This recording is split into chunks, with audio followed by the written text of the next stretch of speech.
Air tu dia kencing kat sini. Air tu dia kencing kat dinding. Kenapa warga asing? So guys, hari ni aku dapat notis arahan pemakluman tentang tong sampah.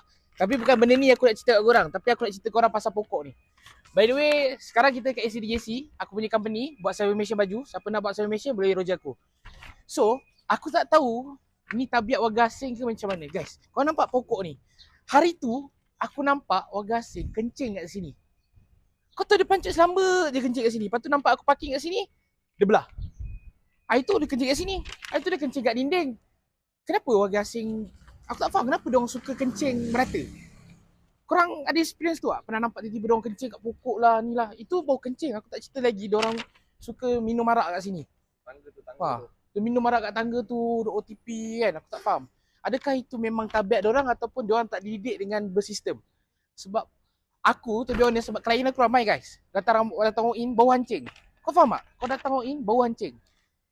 Aku macam, weh kenapa dia korang nak kena kencing merata tak ada tandas ke?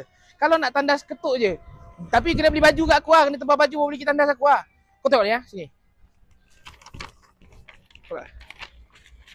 Bodoh. Itu diorang selamba je kencing-kencing kat sini. Kau tengok, dia kencing-kencing kat sini selamba je. Kita orang tak larang nak bersihkan dah guys. Kalau kau tak kan, botol arak kat sini banyak gila.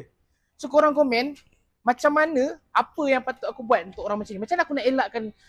Guys, baru hancing tu. Kau bayangkan, kedai kau baru hancing. So macam ni kita nak elakkan. Takkan hari nak cuci. Tak nak kencing orang.